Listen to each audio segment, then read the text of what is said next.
বীরভূমের এই ঘটনার পর বিজেপি নেতা দিলীপ ঘোষ তিনি বলছেন অনুব্রত মণ্ডল থেকে শুরু করে পার্থ চট্টোপাধ্যায় একের পর এক নেতা লুটপাটের জন্যই বীরভূম এবং মুর্শিদাবাদ আজ গরিব।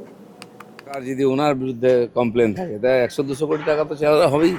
কিভাবে লুট হচ্ছে, কেন বীরভূম গরিব, কেন মুর্শিদাবাদ গরিব, সারা দেশের দৃষ্টিতে আজকে এগুলো গরিব জেলা।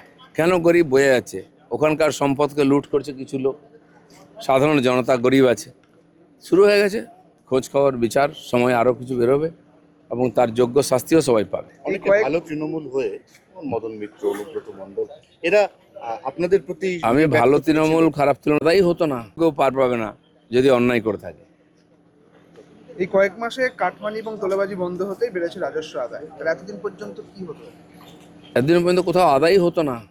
আপনি যান পঞ্চায়েতে বাড়ির ট্যাক্স দিতে, সে বলছে হচ্ছে না, তার লিঙ্ক কোথায়, কে চালায়, অনলাইন ট্যাক্স দিতে পারবে না আপনি। কেন? ইচ্ছা করে করা হয়েছে, টাকা পয়সা দিয়ে সেটিং করে সবাইকে লুট করা হচ্ছে। তো এই যে রাজস্ব, এত জমি বাড়ি বিক্রি হচ্ছে, বারবার হাত বদল হচ্ছে, কেন রাজস্ব আসতো না? সব সেটিং হয়ে যেত।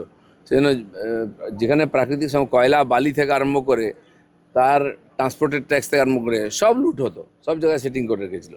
সেগুলো যেই বন্ধ হয়েছে সরকারের ঘরে আসতে আরম্ভ হচ্ছে টাকা। এখানে কিছুই টাকা আসতো না, দিল্লির টাকা আসতো, সেটাও লুট হয়ে যেত। সেজন্য উন্নয়ন থেকে অনেক দূরে ছিল পশ্চিমবঙ্গ, এবার গতি আসছে। মিড ডে মিলে